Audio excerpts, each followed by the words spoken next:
ఈరోజు BC SC ST JAC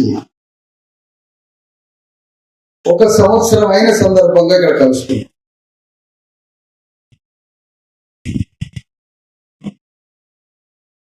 అసలు ఈ జేఏసీ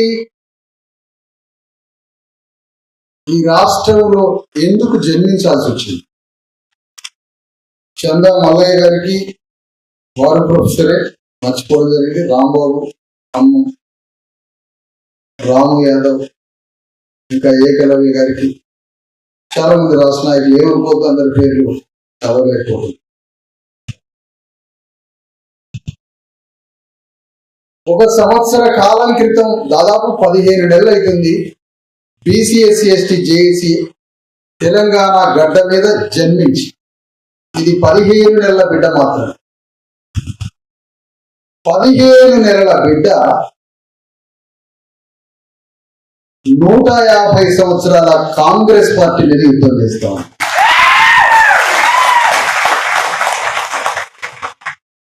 15 నెలల బిడ్డ 150 ఏళ్ల కాంగ్రెస్ మీద యుద్ధం చేయడానికి 10 సంవత్సరాలు రాజ్యాంగం పట్టుకున్న ఈ చేతులతో ఒక 10 అడుగుల కర్ర తీసుకొని నాగర్గూరు భూముల్ని ఆక్రమిస్తుంటే ఓ కర్ర తీసుకొని బయలుదేరడం జరిగింది. రాజ్యాంగం పట్టుకున్న చేత్తో కర్ర ఎందుకు పట్టుకోవాల్సి వచ్చింది? అది విశారదులనే రాజ్యాంగం పట్టుకున్నాడు, అదే చేతితో కర్ర తీసుకొని పోవడం జరిగింది. ఎందుకు? అక్కడ ఉన్న 100 ఎకరాల భూమి మాదిగలకు ఇచ్చారు, బీసీలు అన్ని కులాలకు ఇచ్చారు భూమి. అలాంటి భూమి మీద ఒక పెద్ద ప్రైవేటు పరిశ్రమ యాజమాన్యం కన్నేసి ఆ భూమిని ఆక్రమిస్తే, ఆక్రమించిన భూమిని ఆక్రమించిన వాడిని తీసుకుపోయి జైలు వేయాలి, కేసులు పెట్టాల్సింది పోయి ఆక్రమణకు గురైనటువంటి భూబాధితులు మా భూమి అని అక్కడికి పోతే వాళ్ళని పోలీసులు అరెస్ట్ చేసి కేసులు పెడుతున్న సందర్భంలో ఆ భూమి చుట్టూ పూర్తిగా ఒక పెద్ద 12 అడుగుల 15 అడుగుల గోడలు కట్టి అందులో 100 మంది రౌడీలను పెట్టి ఈ భూమి పలానా భారతదేశంలోని అతిపెద్ద ఒక కంపెనీది అని రాసుకొని, అంటే లోపల ఒక రౌడీలతోటి ఆ భూమిని కాపాడడం, ఆ రౌడీలకి రక్షణగా భూ యజమాని ఉండడం, ఆ భూ యజమానికి రక్షణగా రేవంత్ రెడ్డి ఉండడం. నేను కర్ర తీసుకున్నది పోలీసుల మీదకి కాదు, నేను కర్ర తీసుకున్నది బీసీ ఎస్సీ ఎస్టీల రౌడీల మీదకి కాదు, నేను కర్ర తీసుకున్నది ఆ భూ యజమాని మీదకి కాదు, నా మీదకి కర్ర తీసుకొని రావాలనుకుంటున్నా రేవంత్ రెడ్డి మీదకే కర్ర తీసుకున్నా. ఎందుకు? రాజ్యాంగం పట్టుకున్న నేను రౌడీగా కూడా మారతాను చెప్తున్నా. ఇక్కడ నా ఆత్మరక్షణ కోసం, నా అణగారిన వర్గాల ఆత్మరక్షణ కోసం రాజ్యాంగం పట్టుకుంటా, డిఫెన్స్ మెకానిజం కోసం రౌడీగా కూడా కొట్లాడతాను చెప్తున్నారు. ఎందుకు ఈ మాటతో ఎందుకు ప్రారంభించాల్సి వచ్చింది? మేధావిని నా మీద ముద్ర వేస్తే నేను తట్టుకోలేనా? చాలా బాగా మాట్లాడతాడు ఈయన మేధావి. నేను మేధావి కాదు, ఈ మాట నేను పడలేను. శత్రువు ఏ రకంగా యుద్ధానికి వస్తాడో, ఎన్ని రూపాలతో దాడి చేస్తాడో అన్ని రూపాలతో ప్రతి దాడి చేయడానికి సిద్ధపడుతున్నా.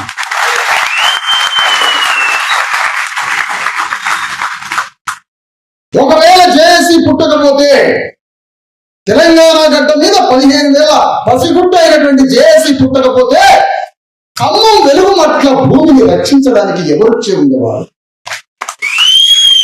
నేను ఆ తల్లిని అడుగుతున్నా, ఎవరొచ్చి ఉండేవారమ్మా? 1924, ఇది 2026, 101 సంవత్సరం క్రితం పుట్టిన కమ్యూనిస్ట్ పార్టీ. 101 సంవత్సరం క్రితం కమ్యూనిస్ట్ పార్టీని పుడితే 80 ఏళ్ల నుంచి కమ్యూనిస్టులు అడ్డా వేశారు ఖమ్మంలో. ఒక్క కమ్యూనిస్టు పార్టీ వెలుగుమట్ల భూములని వెలుగుమట్ల ఇళ్ళని కూలి చేస్తే ఒక్క కమ్యూనిస్టు కూడా వాళ్ళని రక్షించడానికి అక్కడ ఎందుకు లేడు? కాంగ్రెస్ పార్టీ తుమ్మల నాగేశ్వరరావు కూర్చోడం, ఆ కూల్చిన దగ్గరికి ఒక్క కమ్యూనిస్టు నాయకుడు పోకపోవడం. కారణమేంటి? ఒక తుమ్మల నాగేశ్వరరావు అనే ఒక కమ్మ, ఒక రేవంత్ రెడ్డి ప్రతినిధి అక్కడ భూమిని 750 ఇళ్ళని నేలమట్టం చేస్తే నేను కొమ్మెర పోరాటంలో ఉన్నానమ్మా. అప్పుడు వారం రోజులు లేట్గా పోయింది. కలెక్టర్ దగ్గరికి పోయినా, జాయింట్ కలెక్టర్తో మాట్లాడినా, కలెక్టర్తో మాట్లాడినా, బాధితుల ఇంటిని నేలమట్టమైతే నేలమట్టమైన ప్రతి ఇంటిని దర్శించిన ఆ పగిలిపోయి కూలిపోయిన ఇంట్ల కింద ఉన్న పిల్లల పుస్తకాలు, కాగితాలు, గిన్నెలు, బొచ్చల్ని పరిశీలించి అర్ధరాత్రి 3 దాకా మాట్లాడిన బాధితుల కోసం. అక్కడ రాంబాబు అనేటువంటి ఒక యోధుడైన కార్యకర్త ద్వారా బయలుదేరారు. నేను ఎందుకు చెప్తున్నానో అర్థం చేసుకోండి. ఈ స్వోత్కర్ష కాదు, ఇంకోటి కాదు. 750 ఇళ్లలో మొత్తం బీసీల, ఎస్సీ, ఎస్టీల ఇళ్ళే, ఏదో ఒకరిద్దరు తప్ప. ఆ ఇళ్ళని నేలమట్టం చేసి, ఎందుకు నేలమట్టం చేసామంటే అసలు ఆ భూమిలోకి రావడమే నేరం అన్నాడు కలెక్టర్. ఆ భూమిలో ఇల్లు కట్టుకోవడమే నేరము అన్నాడు. నేరం అట, క్రైమ్. నేరం చేశారు 750 మంది. ఆ భూదాన భూమిలోకి వచ్చి ఆక్రమించి ఇల్లు కట్టుకున్న 750 మంది నేరస్తులు అని చెప్పాడు కలెక్టర్ నాతో. కలెక్టర్ ఆ మాట చెప్పిండు. భూబాధితులందరినీ భూమి ఇల్లు కోల్పోయిన బాధితులు కలవడం, వాళ్ళ శిబిరం దగ్గర అంత ఘోరమైన శ్రీలంకలో దాడులు జరిగితే వాళ్ళ శిబిరాలు, పాలస్తీనా శిబిరాలు, దేశంలో అంతర్యుద్ధాలు జరిగితే కాశ్మీర్లో శిబిరాలు, ఏ శిబిరాలని నా బాధితుల శిబిరాలు, అంత ఘోరమైన శిబిరాలు ప్రపంచంలో ఎక్కడ చూడలేదు. అలాంటి శిబిరం భారతదేశంలో మాతృభూమిలో తెలంగాణ తల్లి అనే ఈ గడ్డ మీద 300-400 మంది తల్లుల రోదనలతో తిండి లేక, పోరగాళ్ళ చిన్న చిన్న బిడ్డలకి పాలిచ్చే పరిస్థితి లేక ఎక్కడో అక్కడ ఒక దేశం మరొక దేశం మీద దాడి జరిగితే ఎట్లా ఉన్నారో ఒక తెలంగాణలో ఉన్న బీసీ, ఎస్సీ, ఎస్టీలు 600-700 మంది బాధితుల దగ్గర శిబిరానికి పోయి తెల్లవారి దాకా మాట్లాడిన వాళ్ళతో తల్లులతో. అప్పుడు నిర్ణయం తీసుకోవడం జరిగింది గుండెలో. ఆ ఇల్లు కోల్పోయిన భూమిలో వీళ్ళందరికీ ఇల్లు కట్టించిన దాకా నిద్రపోవడం నిర్ణయం తీసుకోవడం. నా గుండెలు కరిగిపోయింది, నా కళ్ళల్లో రక్త కన్నీరు వచ్చింది. నా వల్ల కాలేదు. నా మిత్రుల్ని, కార్యకర్తల్ని అందరినీ సమీకరించి రాష్ట్ర వ్యాప్తంగా కార్యకర్తలతో ఖమ్మం మీదికి పోయినాం దండయాత్రకి, యుద్ధానికి. 140 ఏళ్ల కాంగ్రెస్ పార్టీ కూలిస్తే, 150 ఏళ్ల కాంగ్రెస్ పార్టీ కూలిస్తే 15 ఏళ్ల బిడ్డ చేసిపోయింది ఖమ్మానికి.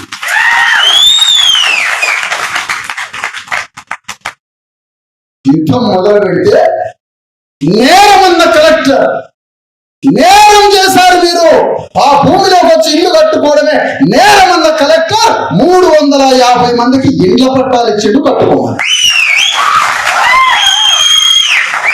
ఎవడు నేరస్తుడు? కలెక్టర్ నేరస్తుడైపోయాడు. ఇక్కడ కలెక్టరే నేరస్తుడు. ఎందుకు? నేరం చెయ్యని వాడిని నేరస్తుడుగా నువ్వు ప్రకటించి ఇల్లు కూలగొట్టినావు కాబట్టి కలెక్టర్ నేరస్తుడు. ఎవరు అక్కడ పాపం బాధితులు మాట్లాడటం రాక విశారణ సార్ అట, ఆయన ఏదో జేసీబీ అట, జేఏసీ అంటారు అట్లా తల్లి. నిజమేనమ్మా, అది జేసీబీ, వాడిని కూలగొట్టే జేసీబీ, వాడిని తొలి పారేసే జేసీబీ. ఎవరు విశారణ సార్ అట, జేసీబీ అట, వాళ్ళు ఉద్యమం పేరు జేసీబీ. బుల్డోజరే, ఒక్కోనే తొడ్డి పారేస్తాం. 152,000 సంవత్సరాల రెడ్డి ధర్మరాజ్యాన్ని భూకంపంలో వేస్తాం. ఇంకా ఏమి చూడలే. జేఏసీ పుస్తకం దుర్బలే. నేను ఇంకా అట్ట దుర్బలేదు. నేను ఇంకా దాంట్లో విశేష ఉంటుంది, పీఠిక ఉంటుంది, ముందు మాట ఉంటుంది, అధ్యాయాలు ఉంటాయి, పాఠాలు ఉంటాయి. చాలా శాంపిలే ఈ సంవత్సరం చూపించింది. ఒక శాంపిల్ మాత్రమే. కొంగల బాధితుల దగ్గరికి పోయి అర్ధరాత్రి పూట దాడి జరిగిందని పోతే సాకలి తల్లి, అర్ధరాత్రి మీద దాడి జరిగితే ఒక బిడ్డను చంపేస్తారు ఎట్లు, వాళ్ళని కాపాడతాడు ఈ రేవంత్ రెడ్డి. ఈ రేవంత్ రెడ్డి వాళ్ళని కాపాడతాడట.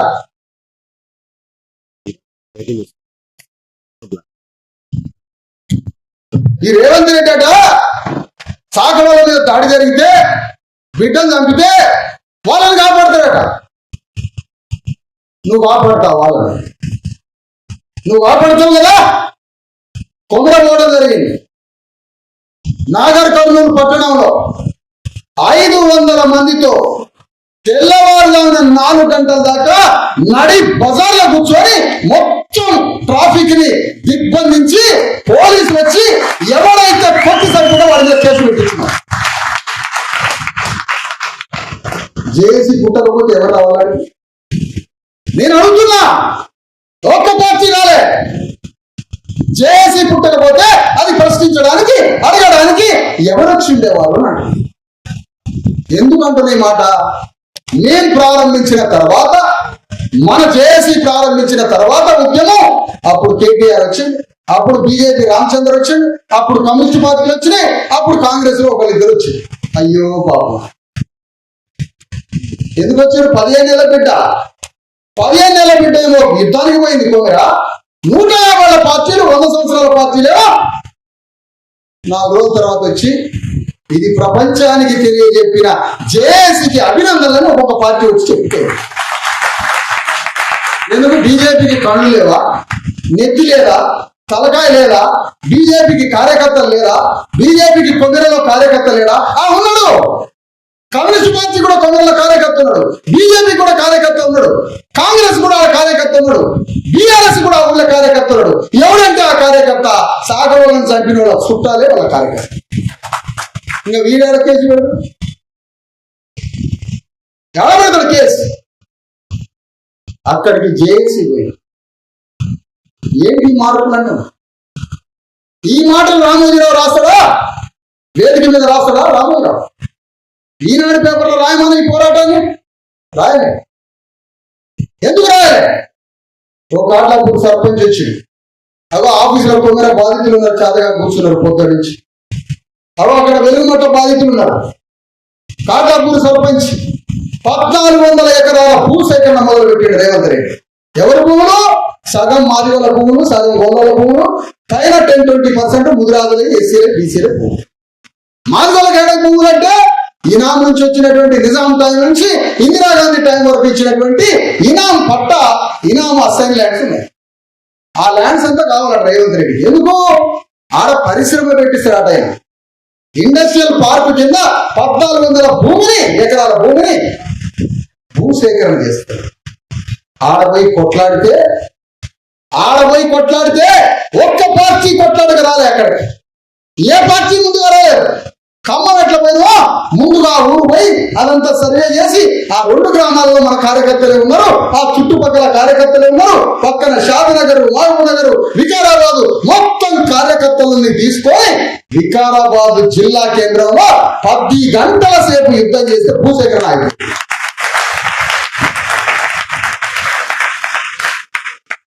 ఎందుకు జరిగినాయి అంటున్నాయి, ఎట్లా జరిగినాయి అంటారా, ఏ విధంగా జరిగినాయి అంటున్నా ప్రపంచంలో నేను అడుగుతున్నా ఈ మాట. తుమ్మల నాగేశ్వరరావు 700 ఇళ్ళని కూలగొట్టిండు కదా, 300 ఇళ్ళు ఇచ్చినాక నీ పాపం ఆగిపోదు, నీ పాపం చల్లారు. 700 ఇళ్ళు కట్టించిన నీ పాపం చల్లారు. నీ పాపానికి గోరి కట్టేది రేపు వచ్చే ఎన్నికల్లో నిన్ను సమాధి చేయడానికే జేఏసీ యుద్ధం ప్రారంభించింది. ఈ కమ్మరాజ్యాన్ని స్థాపించడానికి. కమ్మరాజ్యానికి ప్రతినిధి చంద్రబాబు నాయుడికి, రేవంత్ రెడ్డికి, ప్రపంచంలో ఉన్న కమ్మోరందరికీ ప్రతినిధి తుమ్మల నాగేశ్వరరావు. ఆయనకి ఒక శ్రీనివాసరెడ్డి అనే ఒక మంత్రి. వాళ్ళిద్దరికి మన 3 కోట్ల మంది బీసీ ఎస్సీ ఎస్టీలు చంపడానికి వచ్చినా మెదలకుండా కూర్చుంటాడు. ఆయన దళిత నాయకుడా, దళితుల పేరు మీద మంత్రి అయిండు. ఆయనే బట్టి విక్రమార్క. 3 కోట్ల మంది చంపిన ఓట్లు ఇచ్చి మాట్లాడారు. ఆ ముగ్గురు మంత్రులు కలిసి 700 ఇళ్ళని ఊరగొట్టిరా. మరి రేవంత్ రెడ్డి ఎందుకు మౌనంగా ఉన్నాడు, ఎటు మాట్లాడకుండా? వాళ్ళకి అవకాశం ఇచ్చిండు, మీరు దున్నుకోండి కమ్మాన్ని. ఆ ముగ్గురికి ఇచ్చింది అవకాశం.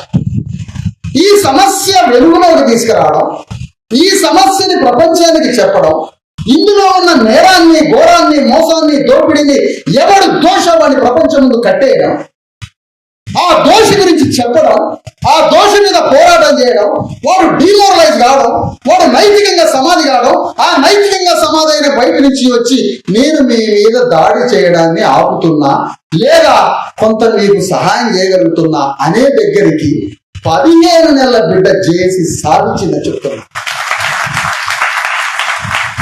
సంకల్పం ఉండాలి, ఆలోచన ఉండాలి, ఆర్ధత ఆర్తి ఉండాలి, గుండెలు పగలాలి.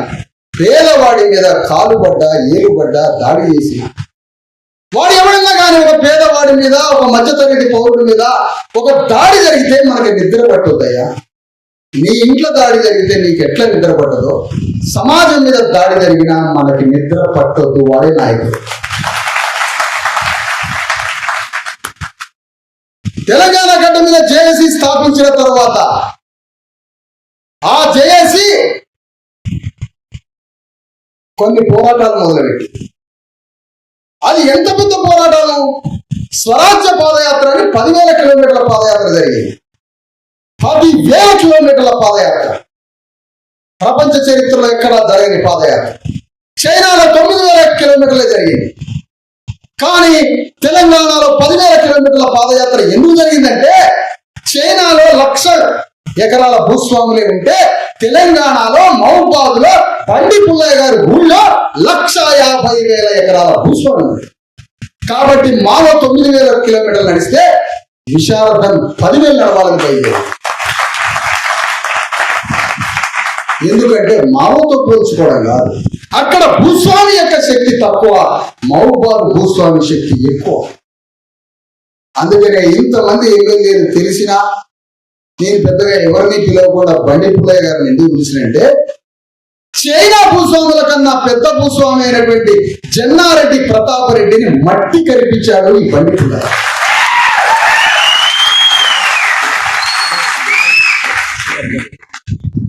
జన్నారెడ్డి, జనార్దన్ రెడ్డి, ప్రతాప్ రెడ్డి, సురేందర్ రెడ్డి వీళ్ళంతా ఒక తాను.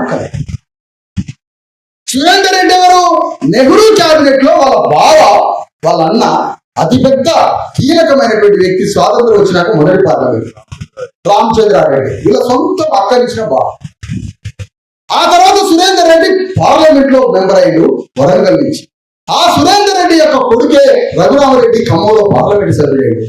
ఆ రఘురామరెడ్డి, సురేందర్ రెడ్డి, రామచంద్రారెడ్డి వీళ్ళందరి దగ్గర కలిపిన బంధువే విసునూరు రామచంద్రారెడ్డి.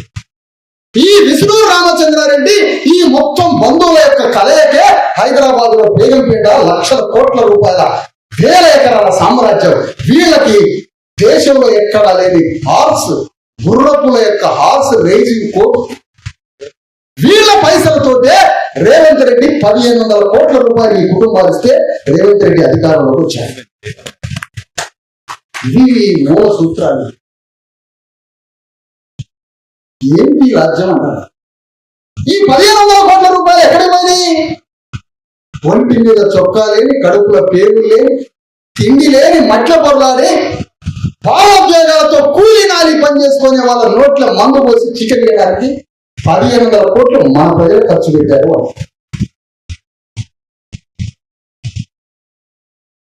నీ తండ్రిని కొట్టి, నీ తల్లి కోటం రైతుని చింపి, నీ తల్లి నీ తండ్రిని కొట్టిన భూస్వామికి ఓటేయమని మనమే ఓటేసినాం. నీ తండ్రిని కొట్టిన వాడికి ఓటేసినాం.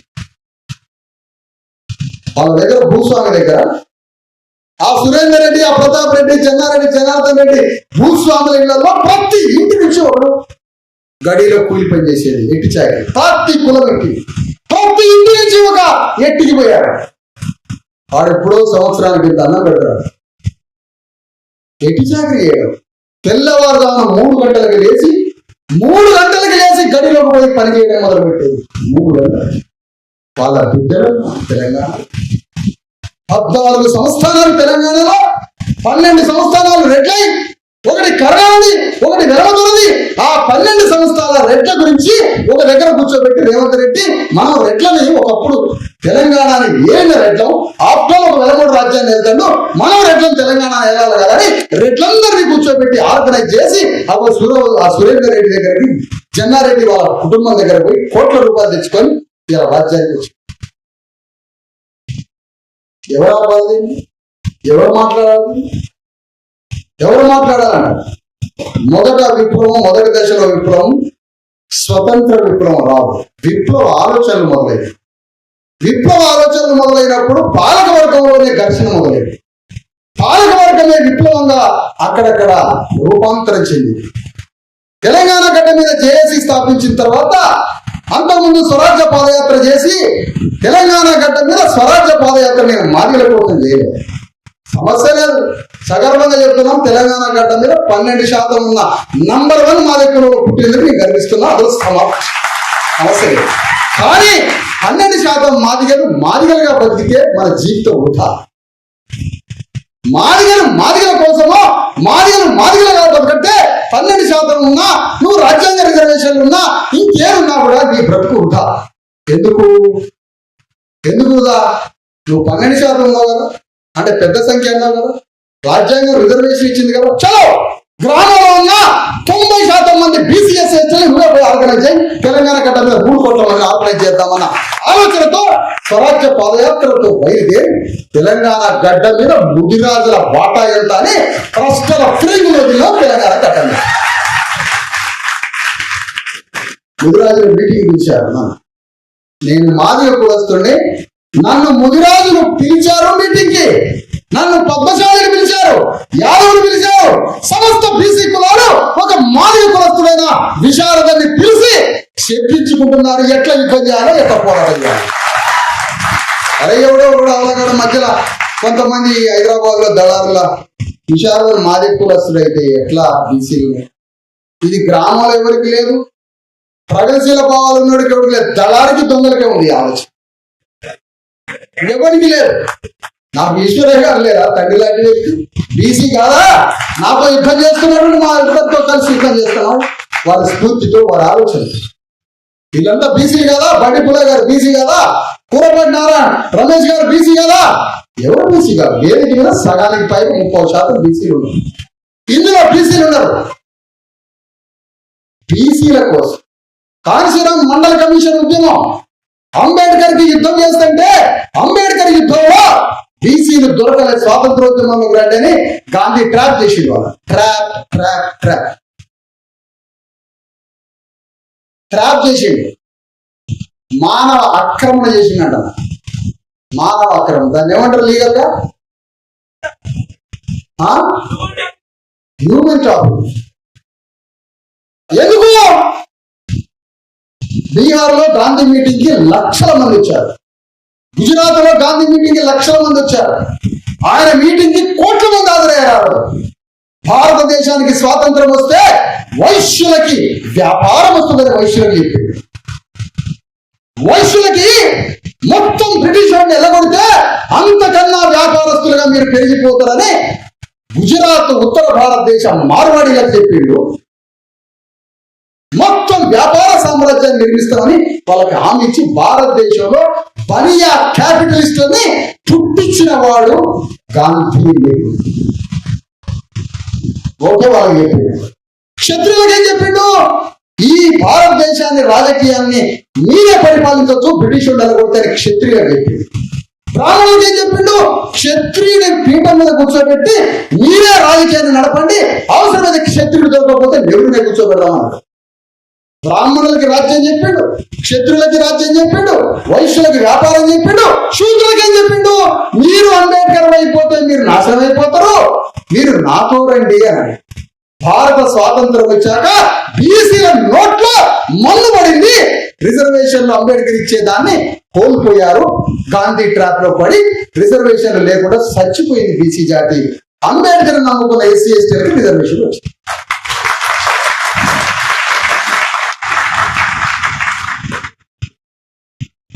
చెప్పాలి, ఎవరి వ్యాపార సామ్రాజ్యాన్ని భారతదేశంలో మార్వాడీలకి ఇంత వ్యాపార పునాది వేసిన ఎవడు గాంధీ. నీకు స్వాతంత్రం అందించిందా? మార్వాడి సామ్రాజ్యాన్ని పునాది రాసినోడు గాంధీ కదా? గాంధీ కాదా అని అడుగుతున్నా. నేను అంటున్న సవాలు చేస్తున్న తమిళనాడు విజయ్ అగ్రవర్ణస్తుడైనటువంటి సేనాపతి రాబర్ట్ కొడుకు ఆల్బర్ట్ సేనాపతి వెల్లలారనేటువంటి వెలమ కులానికన్నా 100 రెట్ల శక్తివంతులైనటువంటి భూస్వామ్య బిడ్డ విజయ్కి ఒకటే మాట్లాడాను, నువ్వు హిందీ మీద వ్యతిరేకంగా మాట్లాడిన సంతోషం. మద్రాసులో ఉన్న ఉత్తర భారతదేశ బనియాల చేతిలో తమిళనాడు వ్యాపారం ఉన్నది, వాళ్ళని ఎల్లగొట్టగలవారు విజయ్ అడుగుతున్న వ్యక్తి.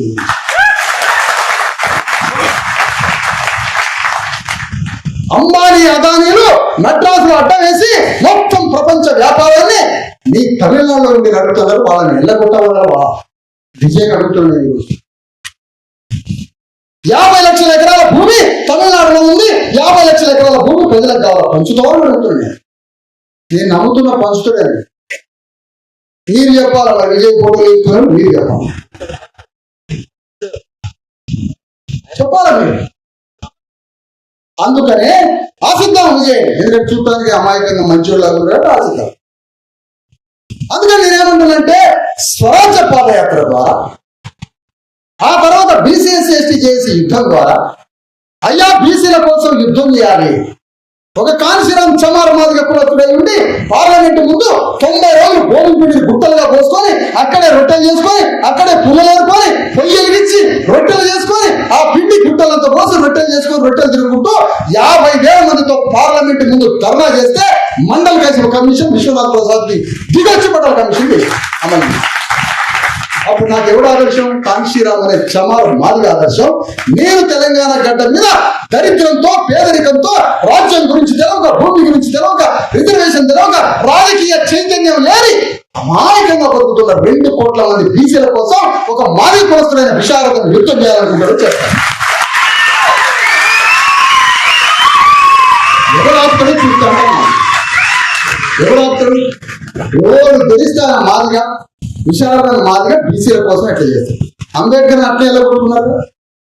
ఇంకా కోలుకోలేదుగా అంబేద్కర్. కాన్షీరామ్ మండల్ కమిషన్ కోసం యుద్ధం చేస్తుంటే బీసీలు అగ్రవర్ణ పార్టీలలో తిరిగి చాలా మంది తెలియదు అమాయకులు. రోగి ఎవరో వైద్యం రోగికే చేయాలి. ఎవరు రోగి? ఎవరు మానసికంగా జ్ఞానం లేని పరిస్థితి ఉంటే వారు వైద్యం చేయాల్సింది.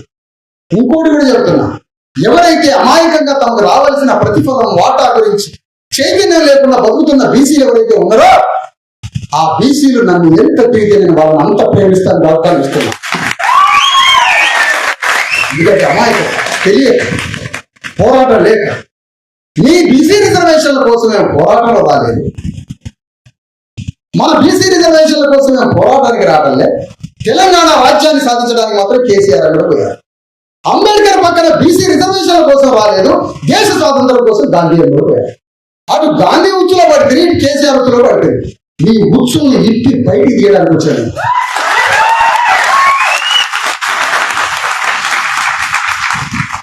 అందుకని తెలంగాణ గడ్డ మీద బీసీలకి రిజర్వేషన్ 42% అన్నాడు మనోడు బాబు రేవంత్ రెడ్డి.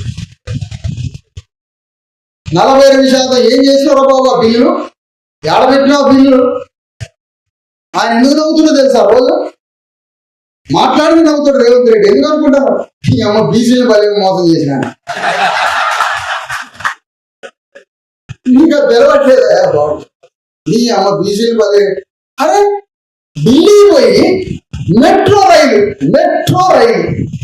మొన్న ఉన్నా కదా 2 నెలల క్రితం మెట్రో బక్కలేదా? మెట్రో రైలు ఎర్ర బస్సులు ఎక్కి హైదరాబాద్ వస్తే డబుల్ డెక్కర్ బస్సులు ఎక్కి హైదరాబాద్ లో బ్రహ్మాండంగా మెట్రో లేకుండా బతికినాం కదా.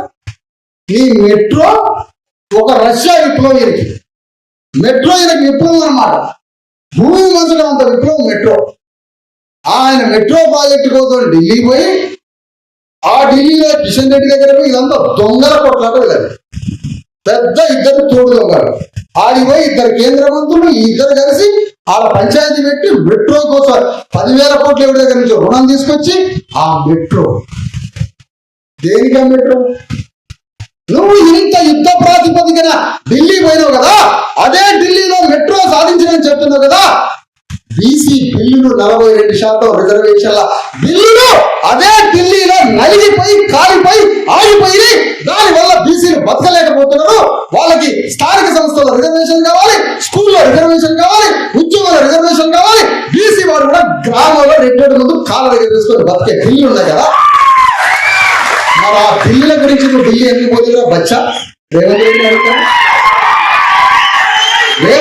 అడుగుతున్నా, రేవంత్ రెడ్డిని అడుగుతున్నా, నువ్వు ఎందుకు బీసీ బిల్లుల కోసం నువ్వు మెట్రో లాగా తిరగలేదురా బచ్చా? నువ్వు ఎందుకు పోలే ఢిల్లీని అడుగుతున్నా. ఎవరైనా అడుగుతున్నా? మెట్రో పోయొచ్చినావు, మెట్రో రైలు కోసం పోయినావు, అదేదో పెద్ద విప్లవం లాగా. నువ్వు మెట్రో రైలు కోసం పోతావు, బీసీ బిల్లుల కోసం పోవా? 9th షెడ్యూల్లో పెట్టి రాజ్యాంగ హోదా కల్పించి పార్లమెంట్ లో 9th షెడ్యూల్ మీద ఆమోద ముద్ర వేసి ఆ బిల్లు తీసుకొని రా. అప్పటిదాకా నీ గుండెల మీద తంత అని చెప్తున్నా. నీ గుండెల మీద నాకు ఇష్టం. బీసీలు అంటే అంత అనుసా, అంత అమాయకుల వాళ్ళ ఇళ్లకు పోయినా ఎప్పుడ? పద్మశాలి వాళ్ళ పేదరికం తెలుసా? పద్మశాలి వాళ్ళ పేదరికం తెలుసా? అర్ధరాత్రి కూడా 2 గంటలకి హైదరాబాద్ వచ్చిన పద్మశాలిలు 3 గంటలకి 4 గంటల దాకా మిషన్ నడుస్తూ ఉంటుంది, కుట్టు మిషన్. లేరోడు కానీ పద్మశాలి కానీ నల్గొండోళ్ళు, మెదకోడు, కరీంనగర్. కుమ్మరోళ్ళ పేదరికం తెలుసా? సాగరోళ్ళ పేదరికం తెలుసా? మేదరోళ్ళ పేదరికం తెలుసా? ఒక్కొక్క బీసీ ఇళ్లలో ఆత్మగౌరవం కోసం పొత్తులు వండి చనిపోతారు ఆత్మహత్య చేసుకొని సిరిసిల్లలాగా. కానీ ఒక్కడి దగ్గర ఆశించడం తెలియదు బీసీలకి. ఆత్మగౌరవంతో పేదరికంతో చచ్చిపోతారే.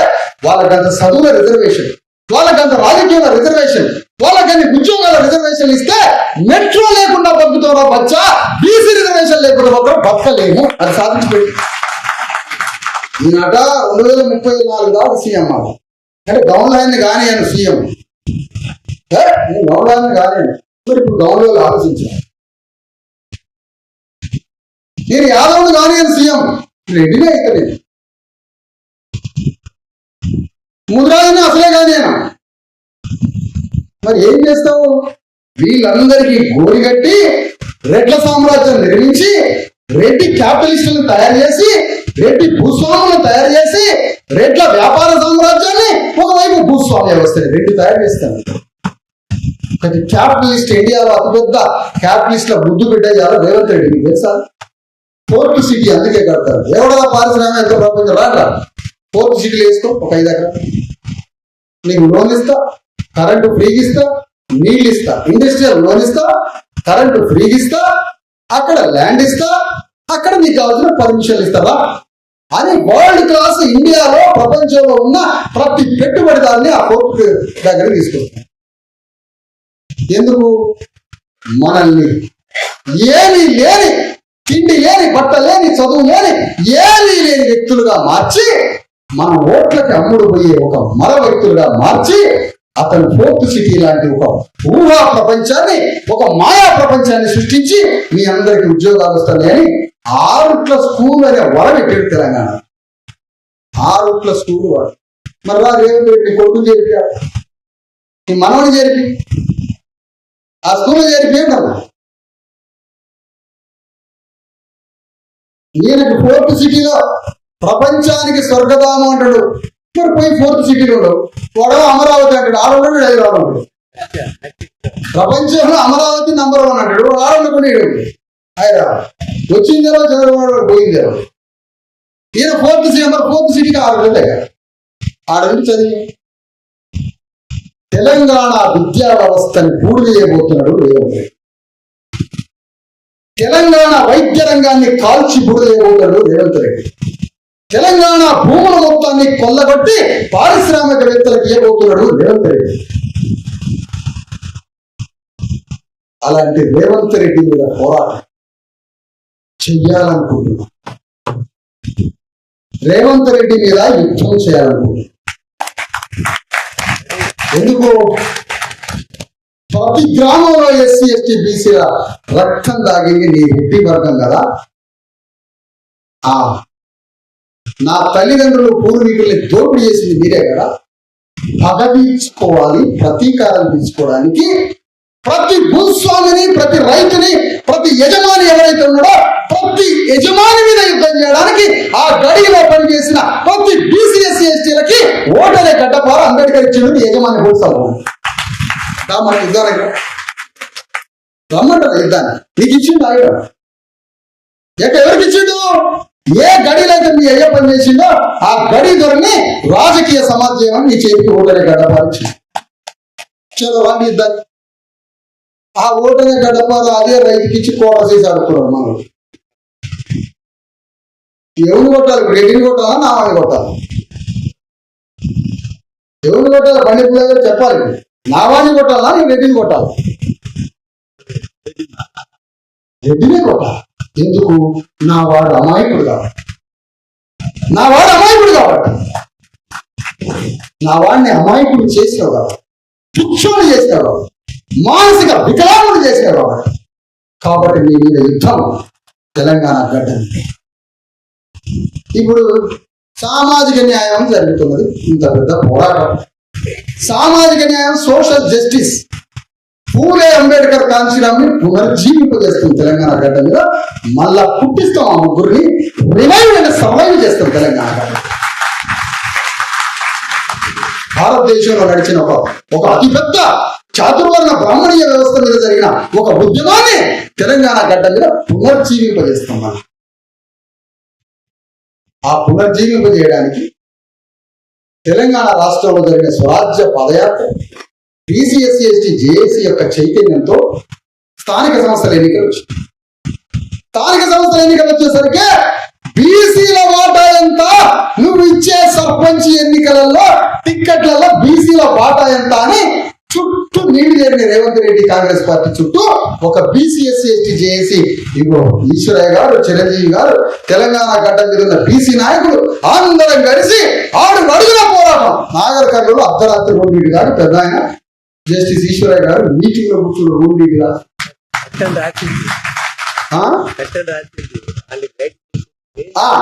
చట్టం రాజు ఈ విధంగా పోండి రేవంత్ రెడ్డికి ఒక చట్టం రాసి ఇచ్చింది పెద్ద మనిషి. ఆ మాట ఆయన ఈ మాట దగ్గర మోకాళ్ళ మీద కర్రలు తీసుకొని కొట్టింది లీగల్ వ్యవస్థ పోయింది. ఏంది ఆ విధంగా జరిగిన పోరాటంతో తెలంగాణ గడ్డ మీద 42% రిజర్వేషన్ చేయకపోతే, ఆ పిల్లల కోసం కొట్లాడకపోతే, 9th షెడ్యూల్ చట్టం గురించి మాట్లాడకపోతే, ఢిల్లీ పోకపోతే, మాట్లాడితే ఢిల్లీ పైసలు వేయడానికి పోతాడు. ఫోన్ పేలా, గూగుల్ పేలా, రాహుల్ గాంధీ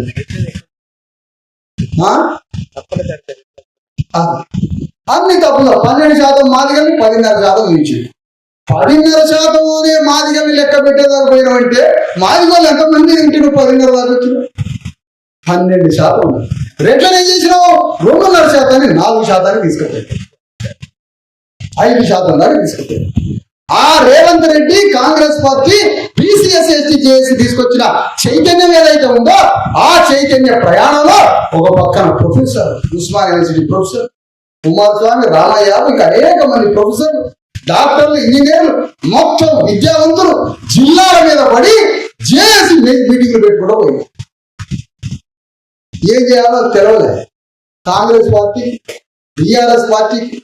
పాపం బీఆర్ఎస్ పార్టీ సామాజిక న్యాయం, సామాజిక అన్యాయం ఏది మాట్లాడరాదు. మొత్తం కలిసి ఆ పార్టీలు బీసీలకి 85%, బీసీ ఎస్సీ ఎస్టీని 85% పైన 90% ఉంటే, మొన్న సర్పంచ్ ఎన్నికల్లో 85% బీసీ ఎస్సీ ఎస్టీలు సర్పంచ్లే. పాలకవర్గంలో ఏమి కాదనట్టు అంతకుముందు అయిందా? మున్సిపాలిటీ ఎన్నికల్లో కూడా అదే జరిగింది. అక్కడ జరిగింది, ఇక్కడ జరిగింది. ఎట్లొచ్చింది చైతన్యం? గతంలో ఎన్నడూ లేనిది. సాంప్రదాయ బీసీ సంఘాల పోరాటం నేను కాదనట్లు, కానీ అంతకన్నా 100 రెట్లు బీసీఎస్సీ ఎస్టీ జేఏసీ యుద్ధం చేసి వాళ్ళ సంఘాలు అనేకంగా ఇండిపెండెంట్ గా ఉన్న సంఘాలు కూడా పనిచేసి, చిరంజీవి గారి సంఘం, ఈశ్వరయ్య గారి సంఘం, అనేక రాడికల్ గా శాస్త్రీయంగా పనిచేసిన బీసీ సంఘాలతో బీసీఎస్సీ ఎస్టీ జేఏసీ జట్టు కట్టి కామారెడ్డిలో ఒక యుద్ధాన్ని, ఇందిరా పార్క్ దగ్గర ఒక యుద్ధాన్ని, అనేక జిల్లాల్లో బీసీఎస్సీ ఎస్టీతో బీసీఎల్ని కూర్చోబెట్టి 100 సభలతో తెలంగాణ మొత్తం బీసీల వాటా ఎంత, అనే చైతన్య విప్లవాన్ని తీసుకొచ్చి మంచి పారేసింది పాలకవర్గాలు. ఇది కాదా జేఏసీ సాధించింది? 15 ఏళ్ల బిడ్డ 1 సంవత్సరం ఇదే వేదిక మీద ఇంతమంది ఉన్నారు. ఇదే టైం కార్యకర్తలు ఇదే వేదిక మీద పోయిన సంవత్సరం ఏమని చెప్పినావు? 15 రోజుల్లో ఆదిలాబాద్ పోయి మా భూమి రథయాత్ర 1,00,000 కిలోమీటర్ల రథయాత్ర, పుట్టిన బిడ్డ ఆ రోజు జేఏసీ పుడితే పుట్టిన బిడ్డ 16 రోజులకే ఆదిలాబాద్ పోయి బీసీఎస్సీ ఎస్టీ జేఏసీ ఆధ్వర్యంలో 1,00,000 కిలోమీటర్ల మా భూమి రథయాత్రని ప్రారంభించింది పోయిన సంవత్సరం. ఇది కాదా ఫలితం? ఆదిలాబాద్ నుంచి బయలుదేరి ఆదిలాబాద్ జిల్లాలో హాస్పిటల్ ఎట్లున్నాయి, స్కూల్స్ ఎట్లున్నాయి, రోడ్లు ఎట్లున్నాయి, అంగన్వాడీ స్కూల్స్ ఎట్లున్నాయి, ఆ తర్వాత రైతులు ఆత్మహత్య చేసుకునే వాళ్ళ పంపలు ఎట్లున్నాయి, అసలు ఇల్లు ఉన్నాయా, కరెంట్ ఉందా, రోడ్లు ఉన్నాయా, వాళ్ళ బతుకు చిత్రాన్ని ప్రపంచం ముందు చూపించి కలెక్టర్లని, డిఎంఎండ్హెచ్ఓల్ని, డిఈఓల్ని, వార్డులని బజార్కి ఇచ్చి స్కూల్స్ ని, హాస్పిటల్స్ ని బాగు చేసుకుంటూ జగిత్యాల దాకా వచ్చిన యాత్ర. ఇది కాదా జేఏసీ? ఏందని చెప్పమంటారు? 1 సంవత్సర కాలంలో ఏ రాజకీయ పార్టీ ఇంత పని, ఒక్క పైసా లేదు. పేద కార్యకర్తలు తీసుకొని ఇంత పని చేస్తే టిఆర్ఎస్ అకౌంట్ లో, టిఆర్ఎస్ పార్టీ అకౌంట్ లో 600 కోట్ల రూపాయలు. 12,000 గ్రామాల్లో కార్యకర్తలు ఉన్నారు. లక్షల మంది సభ్యత్వం ఉంది, 60 లక్షల సభ్యత్వం ఉంది వాళ్ళకి. 600 కోట్ల రూపాయలు వాళ్ళ అకౌంట్ లో ఉంది. 12,000 గ్రామాల్లో కమిటీ ఉంది. నేను కేసీఆర్ అడుగుతున్నా, నేను చేసిన పని నువ్వు ఎందుకు చేయలేదని అడుగుతున్నా. జేఏసీ పని మీరు ఎందుకు చేయలేదని అడుగుతున్నా. బీసీఎస్సీ ఎస్టీ జేఏసీ పని మీ పార్టీ ఎందుకు చేయలేదు? కారణం చెయ్యడం ఇష్టం లేదు. భూమిని పంచడం నీకు ఇష్టం లేదు. సామాజిక న్యాయం 42% నీకు ఇష్టం లేదు. బీసీ వాడు సర్పంచ్ కావడం ఇష్టం లేదు. ఒక సాగలైన వెలగొండ మీద పోరాటం చేసి గ్రామంలో సర్పంచ్ కావడం కేసీఆర్ కి, హరీష్ రావుకి, కేటీఆర్ కి ఎవరికి ఇష్టం లేదు. ఆ పార్టీ అందుకని వెలగొండ మీద, జగిత్యాలలో, ఆదిలాబాద్ లో ఒక్కొక్క వెలగొండ మీద కుమ్మరోళ్ళు, మంగళోళ్ళు, సాగలోళ్ళు, యాదవులు, గుజరాతులు పెద్ద పెద్ద భూస్వాములు ఏదైనా సర్పంచ్ ఎన్నికల్లో పోటీ చేసి బ్రహ్మాండంగా సర్పంచ్ అయ్యారు బీసీ. ఇది నేను చెప్తున్న మాట కూడా ఎట్లా చెప్తుందంటే, నేను చెప్పే మాటలన్నీ తెలంగాణలో 2 కోట్ల మంది మాట్లాడుకుంటారు. నా మాటలు నేను మాట్లాడిన మాట వాళ్ళు మాట్లాడుకుంటే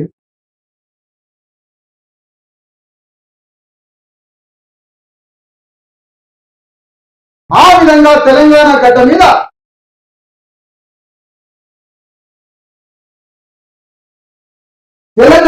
మీద జరిగిన మహాపోరాటం, స్వరాజ్య పాదయాత్ర తర్వాత ఆ పునాదితో బీసీఎస్సీ ఎస్టీ జేఏసీ తెలంగాణ గడ్డ మీద అనేక మంది బీసీ నాయకులు, సాంప్రదాయ దళారీ సంఘాలు కాకుండా ఇంకో ఇంత పెద్ద మేధావులైనటువంటి ఒక పెద్ద సీనియారిటీ ఉన్న బ్రహ్మాండమైన నాయకులను ఎంచుకొని ఆ నాయకులతో కలిసి ప్రయాణం చేసిన నా ఒక్కరితో కాలేదు. నాకు మంచి బీసీ నాయకులు, అందులోనే ఈశ్వరయ్య గారు దొరికారు, అందులోనే చిరంజీవి గారు దొరికారు, అందులోనే ప్రొఫెసర్ రామయ్య యాదవ్ దొరికారు, పూరపాటి అన్న రమేష్ దొరికింది. అట్లా బీసీ నాయకులు అనేక మంది దొరికిండ్రు. అలాంటి వాళ్ళతో కలిసి తెలంగాణ గడ్డ మీద పోరాటం మొదలుపెట్టినయ్యా. ప్రధానంగా షెడ్యూల్ క్యాస్ట్, షెడ్యూల్ ట్రైబ్ కి అంబేద్కర్ రాజ్యాంగం ద్వారా రిజర్వేషన్ సౌకర్యాన్ని ఇచ్చి మనం బాగు చేసేది. కానీ మా కళ్ళ ముందున్న బీసీలు వాళ్ళకి రాజ్యాంగ రిజర్వేషన్లు లేదని ప్రతి ఓడు బాధపడి, ఎస్సీ ఎస్టీలకు ఎట్లయితే రాజ్యాంగ రిజర్వేషన్ ఉన్నాయో బీసీలకు కూడా 50% పార్లమెంట్ అసెంబ్లీలో రాజకీయ ప్రాతినిధ్యం కావాలి, స్థానిక సంస్థల్లో బీసీలకు రాజకీయ ప్రాతినిధ్యం కావాలి. రిజర్వేషన్స్ 1,00,000 ఉద్యోగాలు ప్రకటిస్తే అందులో 50,000 ఉద్యోగాలు బీసీలకు రావాలి. విద్యా వ్యవస్థలో 50,000 సీట్లుంటే 25,000 సీట్లు బీసీలకు కావాలని, బీసీలకు రాజకీయంగా, విద్యలో, ఆ రకంగా ఉద్యోగాల్లో 50% రిజర్వేషన్లు బీసీలకు కావాలని, ఎస్సీ ఎస్టీలకు సమానంగా రాజ్యాంగ హోదా బీసీలకు కావాలని ఈ పోరాటం మొదలుపెట్టినామని సగర్వంగా తెలంగాణ గడ్డని చెప్తుంది. దానికోసం ఇప్పుడు రేవంత్ రెడ్డి గారు పోరాటం చేయాలి. ఆయన అనుకుంటాను కదా, పోరాటం చేస్తారు ఢిల్లీకి పోతారా? నేనెందుకు పోతే ఢిల్లీ మాకేం పనే? ఈ గుండెల మీద కూర్చుంటాం, నువ్వే ఢిల్లీ పోతావు. నీ చుట్టుముడతాం, నువ్వే పోవాలి ఢిల్లీ. నువ్వే ఢిల్లీ పోయి నువ్వు మెట్రో కోసం ఎట్లా తిరిగినావో, నువ్వు మెట్రో రైలు వేసుకొని పోతావో, ఢిల్లీ ఫ్లైట్ వేసుకొని పోతావో, 50% రిజర్వేషన్ల చట్టాన్ని పార్లమెంటులో 9th షెడ్యూల్లో పెట్టించి రాష్ట్రపతి ఆమోద ముద్రేసుకొని రాజ్యాంగ హోదాలో బీసీలకి 42 నుంచి 50% చట్టం అనే కాగితం నీ చేతి నుండి వచ్చేదాకా నీతో యుద్ధం ఆడదని తెలియజేస్తుంది. ఇప్పుడు కేటీఆర్ చెప్పాలన్నా, నువ్వు వస్తావా పోరాడని కాక? కేటీఆర్ అనే వ్యక్తి వస్తావా మాతో పోరాడు? వస్తావా రావా? నాకు చెప్పాలి. కేసీఆర్ చెప్పాలా ఈ యుద్ధానికి వస్తావా రావా? కేసీఆర్ వస్తాడా రావా? బీజేపీ వస్తుందా రాదా? బాబు బీజేపీ దేశం అంతా వస్తున్నారు, రాజ్యం తెలంగాణలో ఎట్లా రావాలో అర్థం కాదు, ఎట్లా రావాలో అర్థం కావట్లే. కానీ నేను ఒక మార్గం చెప్తున్నా, బీజేపీకి ఒక మార్గం చెప్తున్నా. బీజేపీ జాతీయ అధ్యక్షుడు ఉన్నాడు ఇక్కడ హైదరాబాద్ మీకు, ఆర్ కృష్ణ గారు బాబు అక్కడే అయిపోయాడు మమ్మల్ని చూసి. ఇటు వస్తున్నామనుకుంటే ఆలోచించిండు పాపం. నితిన్ ఆయన పేరు కొత్తగా వచ్చిన ఆయన గారు దిక్కుకున్నాడు రాధాకృష్ణయ్య గారు. ఇక్కడ ఆయన బిడ్డలంతా వాళ్ళు బాధపడతారు, ఆయన అక్కడ చిక్కుకొని పోయాడు, చిక్కిండు పాప.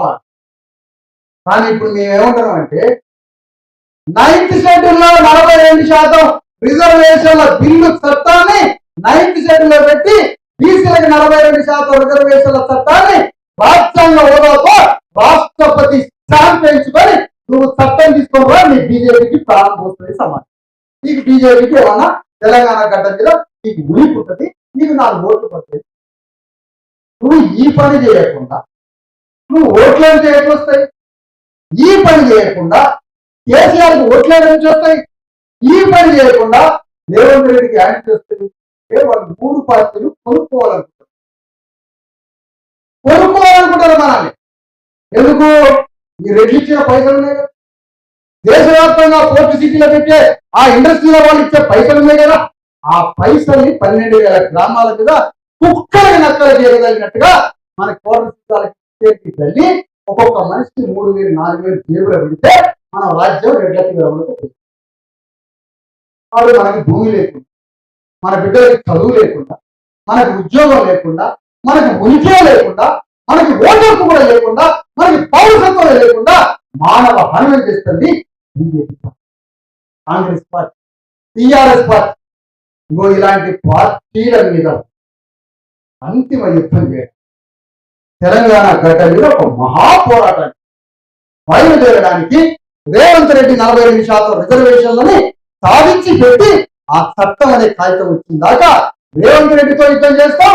ఈ పోరాటంలో భాగస్వామ్యం లేకపోతే కేసీఆర్తో బీజేపీతో కూడా 3 పార్టీలతో యుద్ధం చేసి ఈ కాగితాన్ని బీసీలకి ఇచ్చేంత వరకు, బీసీలకి 42% రిజర్వేషన్లు సాధించేంత వరకు బీసీఎస్సీ చేసి యుద్ధం చేస్తుంది అని తెలంగాణ గడ్డ రాష్ట్రానికి చేయాలా వద్దా చెప్పండి, చేద్దామా వద్దని. ఇది పోరాటం. ఒక పక్క మా భూమి హృదయ రాజకీయ చేతి వాటా కోసం పోరాటం. ప్రజాస్వామ్యం అంటే ఏంటి? వాటా, సమానత్వం అనే ఊపిరితో ప్రజాస్వామ్యం పడుతుంది. మరి సమానత్వం అంటే అందరికి ప్రాతినిధ్యం, రిప్రజెంటేషన్. ఎక్కడో గుట్టల మీద ఉంటారు 10 లక్షల మంది, వానికి సంబంధించిన ఎమ్మెల్యే కావాలి, అప్పుడు వాళ్ళు బతుకు మాట్లాడుకుంటారు. ఇదే ప్రయాసం. మరి ఈ పని చేయట్లే, పార్టీని పని చేయట్లే. రాజ్యం ఒక కులం కింద ఉండాలని, రాజ్యం 1-2 కులాల కింద ఉండాలని మనం ఏమంటున్నాం? బీసీలందరినీ అసెంబ్లీలకు పట్టకపోతున్నాం చెప్తున్నాం, బీసీలందరినీ పార్లమెంట్లకు పట్టకపోతామని చెప్తున్నాం. అదే మన విప్లవం, అదే మన విముక్తి. క్యాపిటలిజాన్ని అగ్రవర్ణ రాజ్యాన్ని కూల్చేది కూడా అదే.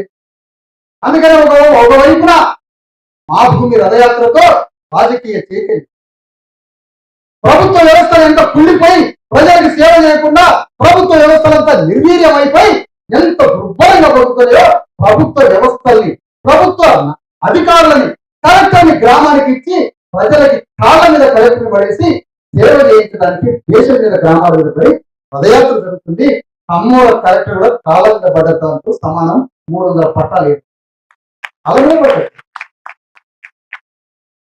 సంతానంలో ఏమంటారో కరెక్ట్గా వెళ్ళిపోయాను పట్టాలు ఇచ్చి పోయి 400 పట్టాలు తంతారని చెప్తారు. అదే పోరాటం. ఒకవైపు మా భూమి హృదయాత్ర, ఒకవైపు ఎక్కడ భూమి సమస్య వస్తే ఎక్కడికి, ఎక్కడ దాడులు జరిగితే అణగారిన వర్గాల మీద దాడులు జరిగితే ఎక్కడికి పోరాటంలో మొట్టమొదటి ఆడ రాజేష్ మీద దాడి జరిగితే చంపేస్తే పోలీసులు గడిపు పోరాటం ఇదే చేసి పోరాటంలో ఒక మహాపోరాటం జరిగింది. మొట్టమొదటిగా పోరాటంలో అడుగుపెట్టి ఆ శవం తాలూకా శవాన్ని పట్టుకొని ఆ పోరాటంలో ఆ శవంతో పోరాట పట్టణంలోకి బీసీఎస్సీ నాయకుల్ని మొత్తాన్ని ధర్మ సమాజ్ పార్టీని అందరిని వేసుకొని పోరాట పట్టణంలో పోతుంటే ఆపి అక్కడే ఆపితే అదే కాలనీలో కూర్చొని అర్ధరాత్రి తెల్లవారి దాకా కూర్చొని వేసు బుక్ అయ్యేంత వరకు పోరాటం చేయాల్సింది.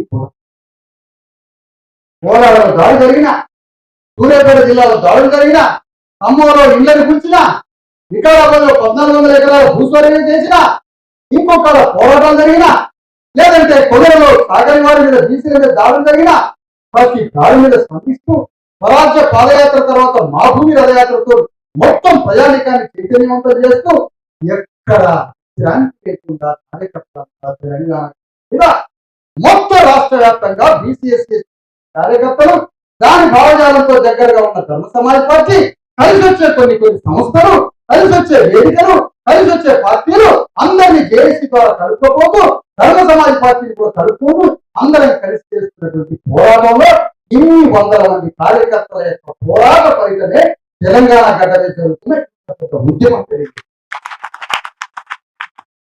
చిన్న వ్యవస్థ కాదు, చిన్న పోరాటం. ఏ పార్టీ ఇట్లా పెట్టుకొని ఎవరి కులం ఎంతో వారికంత మాట, బహిరంగ పంచాయతీ సభ వేసో పోయిన మహబూబ్నగర్ ఎవరి కులం ఎంతో వారికంత మాట, ముందుగా ఇంతమంది ఉన్నారు, చో తెలంగాణ గడ్డ మీద పంచు, భూమిని పంచు, రాజ్యాన్ని పంచు, ప్రతినిధులు పంచు, రేవంత్ రెడ్డి నీకెంత మాట నువ్వు వంతు తీసుకో, లేదు మొత్తం వాటనా అదే అంటాడు. పంచాయతీలో దొంగ ఎవరు పేర్చింది వనపర్తి పంచాయతీ ఎవరు చేయండు? పంచాయతీలో 6 గంటల పంచాయతీ జరిగింది వేదిక మీద. పంచాయతీలో దొంగ రేవంత్ రెడ్డి అని పేరు. చలో వచ్చే ఎన్నికల్లో ఓట్ల ఉడితాడు రేవంత్ రెడ్డి గొంతుకేసి గోల్కొండ కాదు కట్టేసుకుని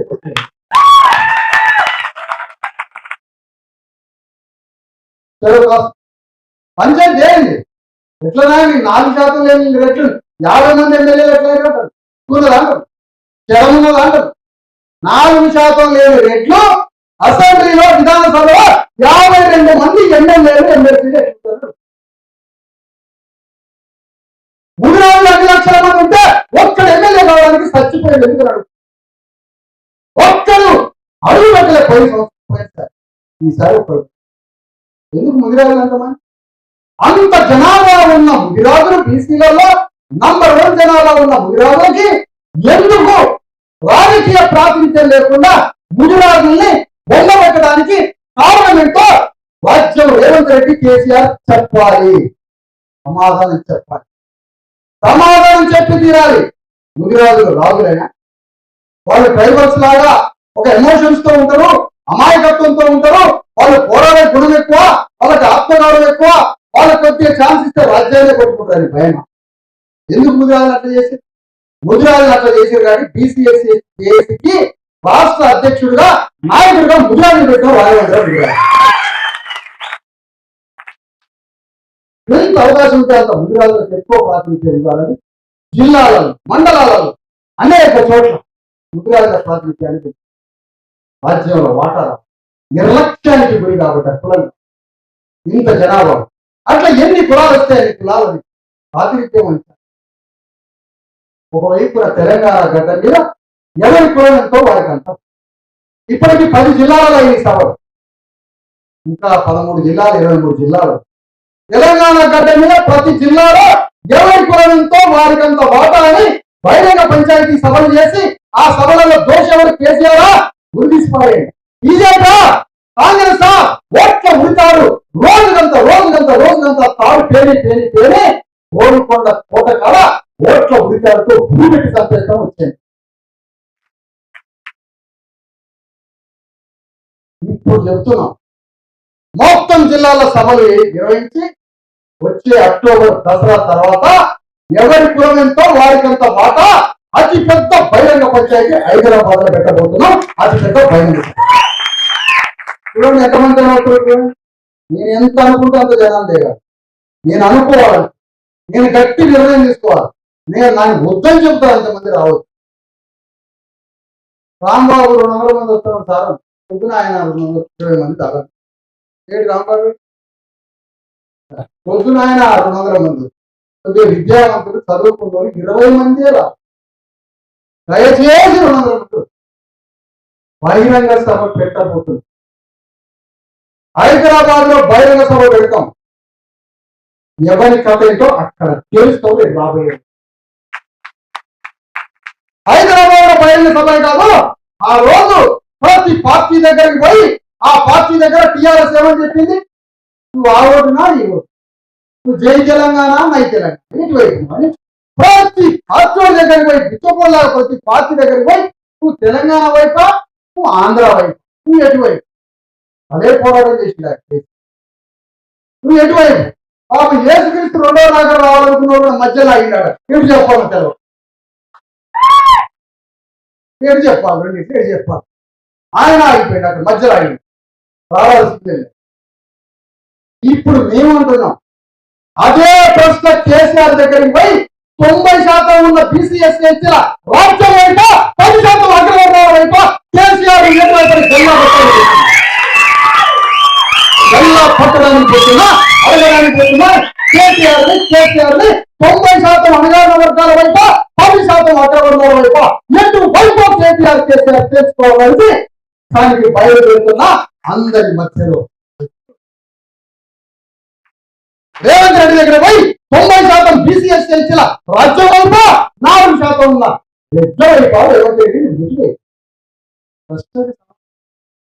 సమాధానం చేయకుండా నా మీద కేసులు పెడతాను. కేసులు పెట్టు, జైలు అయ్యి డైరెక్ట్ గా వచ్చి నీ కూర్చొని కూర్చుంటూ వచ్చి జైల్లో పెట్టాలా, నాకు కావాల్సిందే. నువ్వు నన్ను జైల్లో పెట్టాలా, జైలు నుంచి డైరెక్ట్ గా వచ్చి నాకేమవుతావా, నాకేమవుతుంది, నాకు పెద్దగా ఆశలే లేవు, నాకేం లేదు, కూర్చున్నది మాత్రం కాదు. నేను ఎవరో పెట్టుకుంటా, నాకు సంబంధించిన వాళ్ళను బీసీ వర్గాన్నో నా బహుజన సమాజం మరి మా పరిపాలన ఏంటో మొట్టమొదటి రోజు ఏ సంతకం పెడతామో భూమి కోసం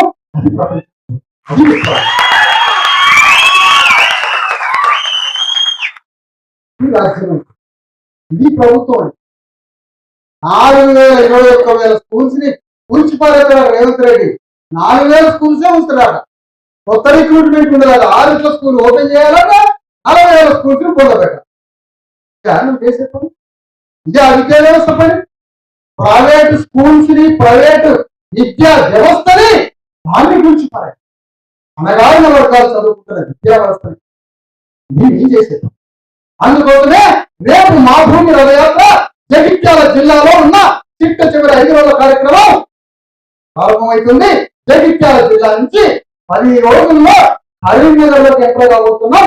కరీంనగర్ జిల్లాలో హాస్పిటల్ ఎట్లున్నది, కరీంనగర్ జిల్లాలో హాస్పిటల్లో భోజనం పెడతారా, కరీంనగర్ హాస్పిటల్లో టాయిలెట్లు ఉన్నాయి, కరీంనగర్ హాస్పిటల్లో తల్లి బిడ్డలు ప్రసవించే రూమ్ ఎట్లున్నది, మందులు ఎట్లున్నాయి, పరీక్షలు ఎట్లున్నాయి, హాస్పిటల్ రోగులకు సౌకర్యం ఎట్లుంది, స్కూల్స్ ఎట్లున్నాయి, పోలీస్ స్టేషన్ ఎట్లుంది, మొత్తం అంబేద్కర్ ద్వారా నిర్మించుకున్న ప్రభుత్వ వ్యవస్థ ఎట్లా ఉంది, దాన్ని చూడడానికి, దాన్ని బాగు చేయడానికి రథయాత్ర కరీంనగర్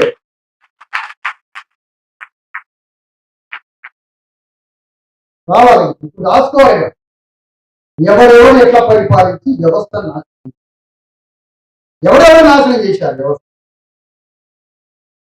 చెప్పాలి. కరీంనగర్ తర్వాత మిగతా జిల్లాలకు పోయి ఒక్కొక్క విద్యా వ్యవస్థ, ఆరోగ్యం, హాస్పిటల్ మాయి కదా ప్రభుత్వాన్ని తయారు చేసింది కదా అంబేద్కర్. రాజు దైవాంశ సంపూర్ణాడు, రాజు దైవాంశ సంపూర్ణ, రాజును ప్రభువులా ఈ దేశాన్ని వేయలేదు, సామాన్య ప్రజల రాజ్యాన్ని వేయాలని అంబేద్కర్ సిస్టమ్ తయారు చేసుకుంది కదా. ఆ వ్యవస్థ ఎట్లా ఉంది, మా కోసం పుట్టిన రాజ్య వ్యవస్థ, గవర్నమెంట్ సిస్టమ్ మెకానిజం మా కోసం తయారు చేయబడ్డ వ్యవస్థ.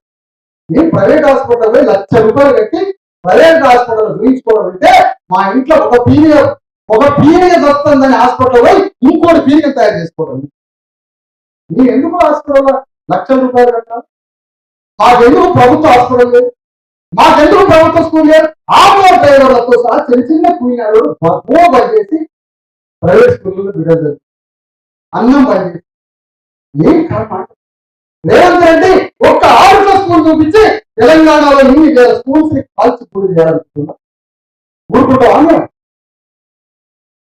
ఎటువంటి పరిస్థితులు అన్ని పార్టీలు నిద్రపోవచ్చు.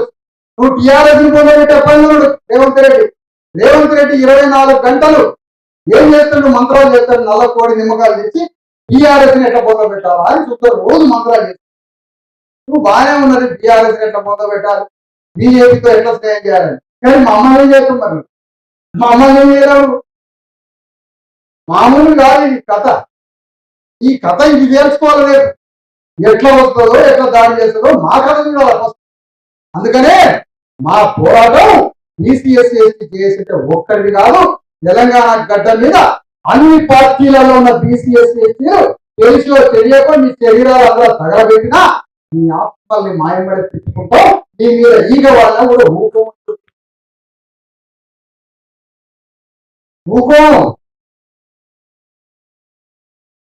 ఇలాంటి బీసీఎస్సీ ఎస్టీ స్వరం, ఇలాంటి విప్లవం, ఇలాంటి విప్లవాత్మకమైనటువంటి వేదికలు ఎంత వస్తే మన వర్గాలకి గ్రామాలలో అంత విలువ, పట్టణాల్లో విలువ, ప్రభుత్వ ఉద్యోగులు ఉంటే బీసీఎస్సీ ఎస్టీ ఉద్యోగులు ప్రభుత్వంలో విలువ.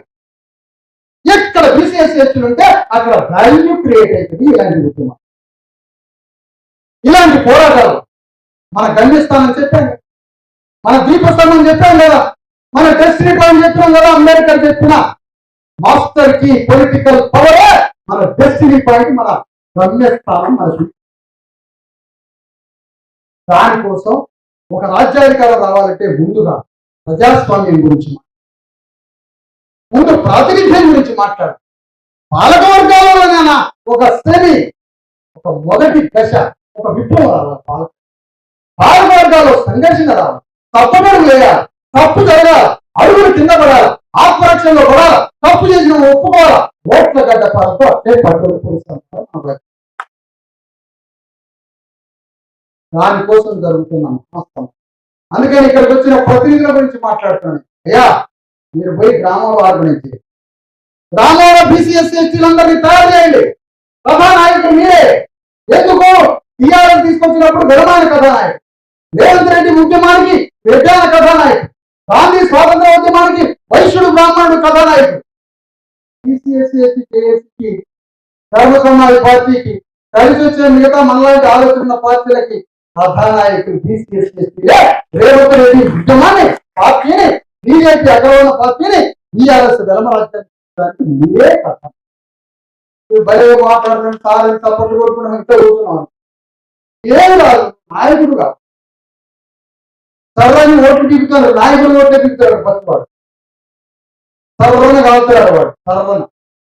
అందుకని ముందు నీ ఓటు పోతుందో లేదో, నా ఓటు పోతుందో లేదో, ఈశ్వర గారు ఓటు పోతుందో చూసుకోవాలి. ఇప్పుడు మా కాగితాలు అంత భయోత్పాదకమైనటువంటి anti democratic, anti Ambedkar, anti constitution, anti ఆలోచనతో భయంకరమైనటువంటి యాంటీ మూమెంట్ అంత విషయంగా మారుతుంది. ఇలా సల్లగా, ఇలా సంబరం, ఇలా మటన్ అంటే ఎట్లా నీ బిడ్డలు చచ్చిపోతారు. రేపు నీ కొడుకులు చచ్చిపోయే రోజులు వచ్చినాయి, నీ బిడ్డలు చచ్చిపోయే రోజులు. వాళ్ళకిచ్చే ఆస్తి, వాళ్ళకి ఇచ్చేటువంటి ఆస్తి మన మహనీయులైనటువంటి పూలే అంబేద్కర్ కాన్స్టిట్యూషన్ ఇచ్చిన రాజ్యాంగ విప్లవ ఉద్యమాన్ని కొనసాగించడమే మన బిడ్డలకు ఇచ్చే ఆస్తి. మరొక అందుకని మిత్రుల, తెలంగాణ గడ్డ మీద ఇంత పెద్ద యుద్ధానికి ఒకవైపు రేవంత్ రెడ్డి మీద విద్యా వ్యవస్థ కోసం, వైద్య రంగం విప్లవం కోసం, భూమి కోసం, సంపద కోసం, రేవంత్ రెడ్డి రాజ్యంలో మన బీసీఎస్సీ ఎస్టీల ప్రాతినిధ్యం కోసం తన దుర్మార్గమైన రాజ్యం మీద యుద్ధం చేయడంతో పాటుగా వాళ్ళ ఫ్రెండ్ కేసీఆర్ ఉద్యమానికి, కేసీఆర్ రాజ్యానికి కొనసాగింపు నాయకుడే రేవంత్. వీళ్ళిద్దరు బీజేపీకి కొనసాగింపు. ఈ మూడు పార్టీలని విలన్గా చూపించి 3 పార్టీలతో యుద్ధం చేయడానికి చిన్న చితక ఎవరు కలిసి వచ్చే వేదికలు, సంఘాలు, పార్టీలు, మానవత్వం ఎవడు వచ్చినా 3 ప్రధాన పార్టీలను యుద్ధం చేయడానికి చిన్న చిన్న సంఘాలను కలుపుకోవడానికి స్నేహాలు చేయండి. మనం చిన్న చిన్న సంఘాలను కలుపుకొని ఈశ్వరయ్య వేదిక ప్రకటించారు. ఆల్ ఇండియా బ్యాక్వర్డ్ క్లాస్ ఉద్యమానికి నేషనల్ ప్రెసిడెంట్ ఈశ్వరయ్య గారు. వారు ఏం చెప్తున్నారంటే అన్ని చాలా రాష్ట్రాల్లో ఉన్నాయి, నన్ను ఢిల్లీ కూడా తీసుకున్నారు. వారు కూడా మనతో కలిసి పనిచేస్తామని ప్రకటించారు. ఇంత పెద్ద రాజ్యం, ఈ రాజ్యం మీరు యుద్ధం చేయాలి. నా ఒకరి శక్తి, నీ ఒకరి శక్తి, మన శక్తి పేరు మాట్లాడుతున్నాను. నా దగ్గరికి నేను పోయానంటే, నేను పోయానంటే నా 70 కిలోల శరీరం కాదు. నేను పోయానంటే మిమ్మల్ని అందరినీ తీసుకొని పోయాను. నేను ప్రతినిధిగా మాట్లాడు నామవాసులు చెబుతున్నాను. కానీ నేను పోతున్నది 3.5 కోట్ల మంది బీసీల యొక్క ఆత్మను తీసుకొని, వేల మంది ప్రతినిధులైన మనల్ని తీసుకొని పోతున్న యుద్ధం. ఈ యుద్ధంలో అందరం పాల్గొందాం. తెలంగాణ గడ్డ మీద రాబోయే రోజుల్లో ఎవరి కులం ఎంతో యారికంత వాటా, ఎవరి కులం ఎంతో వారికంత వాటా అనే నినాదమే ప్రజాస్వామ్యం, అనే నినాదమే భారత రాజ్యాంగ సూత్రం, అనే నినాదమే సమానత్వం, అనే నినాదమే ఎవరి కులం ఎంతో వారికంత వాటా నినాదమే సోషలిజం. అంత గొప్ప సూత్రంతో తెలంగాణ గడ్డ మీద అనేక జిల్లాల్లో పోరాటాలు చేసి హైదరాబాద్ లో కూడా భారీ బయటతో ఈ 2 సంవత్సరాలు తెలంగాణ గడ్డ మీద రేవంత్ రెడ్డి మీద యుద్ధం చేస్తాం. రేవంత్ రెడ్డి వర్గానికి సంబంధించిన కేసీఆర్ బీజేపీ వదిలిపెట్టాం. 3 పార్టీలని 3 చెరువుల నీళ్లు దాటితే యుద్ధం కొద్ది రోజులలో కరీంనగర్ నుంచి జగిత్యాల నుంచి ప్రారంభించబోతున్నామని ఈ వేదిక నుంచి తెలియజేస్తామని. పోరాటం చేస్తేనే మనకి, పోరాటమే మన బిడ్డలకి ప్రాణం, పోరాటమే ప్రజాస్వామ్యానికి శ్వాస, పోరాటమే మన బిడ్డల్ని బతికించుకో. ఇది ఎవరి కోసమో కాదు బాబు, నీ కడుపులో పుట్టిన బిడ్డల కోసమే నాయన. నా కోసమో ఇంకోటి కోసమో కాదు నాయన. ఇది రాజ్యం కోసం. పూలే, అంబేద్కర్, కబీర్ దాస్, శివాజీ మహారాజ్, మహాత్మా జ్యోతిరావు పూలే, సంత్ రవిదాస్, గౌతమ బుద్ధుడు, సమ్రాట్ అశోక చక్రవర్తి యొక్క లెగసీ పోరాటం, అక్కడ ఉన్న కర్ణాటక బసవేశ్వరుడు యొక్క పోరాటానికి కొనసాగింపు, తమిళనాడు పెరియార్ కరుణానిధి ఉద్యమానికి కొనసాగింపు, వెస్ట్ బెంగాల్ లో ఉన్నటువంటి తొలెంగనాడు మండలం ఉద్యమానికి కొనసాగింపు, అందరి ఉద్యమాల యొక్క కొనసాగింపు యొక్క మిషన్ పోరాటమే మన పోరాటం. ఇన్ని ఆలోచనలు మెదడులో ఉండబట్టే కదా 15 నెలల బిడ్డను పెట్టుకొని తెలంగాణ గడ్డ మీద సంచలనాత్మకంగా యుద్ధం చేశాం కదా. ఇన్ని పోరాటాలే కదా, ఎక్కడ రాజీ లేని పోరాటం, విరామలేని పోరాటం. అది రాత్రి లేదు, పగలు లేదు, తిండి లేదు, కుప్పల లేదు, అదే పోరాటం. ఈ పోరాటంలో చిన్న చిన్న సర్దుబాట్లు జరగకపోవచ్చు. గౌరవ మర్యాదలు ఒకసారి అనేక మందితో భోజనాలు చేస్తే వాడికి చాలా దొరకదు, ఫుడ్ దొరకదు, మర్యాద దొరకదు, వైపు చూడలేదు. అది మనసులో పెట్టుకోతాయి. విప్లవము, ఉద్యమము, యుద్ధము, మిషను, మానవీయ పోరాటం. ఆ పోరాటంలో అందరం కలిసి ప్రయాణం చేద్దాం. తెలంగాణ గడ్డ మీద పూలే, అంబేద్కర్ కాంక్షల విప్లవాన్ని, సామ్రాట్ అశోక చక్రవర్తి యొక్క రాజ్యాన్ని తిరిగి తెలంగాణ గడ్డ మీద పునర్నిర్మించి రేవంత్ రెడ్డి కాంగ్రెస్ ని, బీజేపీని, టీఆర్ఎస్ ని ఏకకాలంలో పొందబెట్టి యుద్ధం చేసేటువంటి ఒక పెద్ద ప్రయత్నం, పోరాటం చేద్దామని మీ అందరికీ తెలియజేస్తా ఉన్నాం ఈ సందర్భం. అందుకని ఈ పోరాటంలో కథానాయకులుగా ప్రతినిధులందరూ కలిసి రావాలి. ఈ పోరాటం మీద అతిపెద్ద ఆలోచనతో గ్రామాలలో ప్రతి బీసీఎస్సీ ఎస్టీని 10 మంది 11 మంది తయారు చేస్తాం. ఒక కుమరాయన్, ఒక తాకరాయన్, ఒక యాదవ్, ఒక గౌన్లాయన్, అన్ని కులాలని కలుపుకొని ఒక కమిటీ వేసుకొని ఆ కమిటీ అన్ని విషయాలు మాట్లాడి ఈ గ్రామంలో ఎట్లా యుద్ధం చేయాలి, గ్రామంలో ఉన్నటువంటి భూస్వామిని అన్ని పార్టీలు తప్పించేసి, బ్రిటిష్ వాడేమో శత్రువు, బ్రిటిష్ వాడు అన్నారు కాంగ్రెస్, బీజేపీ వాడేమో తుర్కాయ శత్రువు అన్నాడు, కాంగ్రెస్ వాడేమో బ్రిటిష్ వాడు శత్రువు అన్నాడు, కమ్యూనిస్ట్ వాడేమో అమెరికాలో శత్రువు అన్నాడు, టీఆర్ఎస్ వాడేమో ఆంధ్రాలో శత్రువు అన్నాడు. టీసీఎస్సీ శత్రువు గ్రామంలో ఉన్నాడు నాకు, గ్రామంలో ఉన్నాడు శత్రువు, వాడెక్కడ ఉన్నాడు, విలేజ్లో ఉన్నాడు. వాడే ముఖ్యమంత్రి, వాడే మంత్రి, వాడే జడ్జి, వాడే వ్యాపారవేత్త, వాడే అమెరికా పోయిండు, వాడే మొత్తం తెలంగాణ దేశాన్ని దోపిడీ చేస్తుంది మీ గ్రామంలో ఉన్న భూస్వామి. మాకు పేద రేట్ల మీద దేశం, పేద వెలమల మీద దేశం, ప్రజాస్వామ్య రేట్ల మీద అంతకన్నా లేదు. ప్రజాస్వామ్య వెలమల మీద, ప్రజాస్వామ్య అగ్రకులాల మీద ప్రజాస్వామ్య విలువలున్న అగ్రకులమైన మాతో డి క్లాస్ పై మాతో సహజీవనం చేయాలంటే ఎవరి మీద మాకు ద్వేషం లేదు. నాగరికులు మిగతా భూముల పోరాటం, ఖమ్మం వెలుగుమట్ట పోరాటంలో 5-10 మంది అగ్రవర్ణ పేదలంటే వాళ్ళ కోసం కూడా ఇబ్బంది చేసిందని సగర్వం నాకు ఎవరికి ఈ న్యాయం జరగాలంటే పేదలకు ఇక్కడే న్యాయం జరగాలి.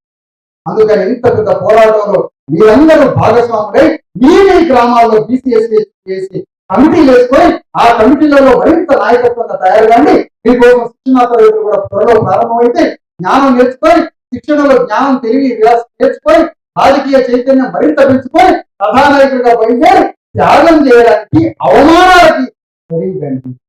త్యాగం చేయడానికి అవమానాలు. ఎందుకంటే మనం ఫస్ట్ కొంద రోజు కూడా మనం అవమానాలకు సిద్ధంగా, త్యాగాలకు సిద్ధంగా అండి. నాయకత్వం అంటే ఇంట్లో కూర్చుంటే రాదు. ఇంట్లో 24 గంటలు ఒళ్ళు కాసుకొని విశ్రాంతిగా ఉండి విశ్రాంతి కూడా అనేక రకాలుగా చేస్తుంది. విశ్రాంతితో రాజకీయం, విశ్రాంతితో నాయకత్వం రాదు.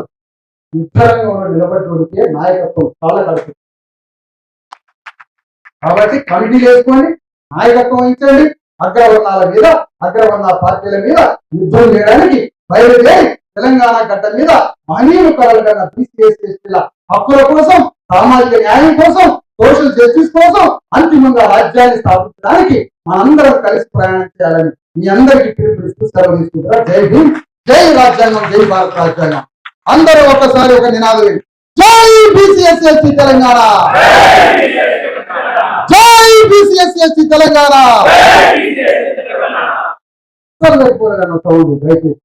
జై బీసీఎస్సీ తెలంగాణ, జై బీసీఎస్సీ తెలంగాణ. అందరికీ ధన్యవాదాలు. అందరికీ భాగస్వామ్యం అందరికీ వేదిక మీదున్న ప్రతి నాయకులకి, ముఖ్యంగా జస్టిస్ ఈశ్వరయ్య గారికి, ప్రొఫెసర్లకి, అందరికీ ఒక రకంగా మనం అందరం ఇందులో భాగస్వాములమే. కానీ అయినప్పటికీ అందరికీ జై భీమ్, ధన్యవాదాలు, జై భారత్.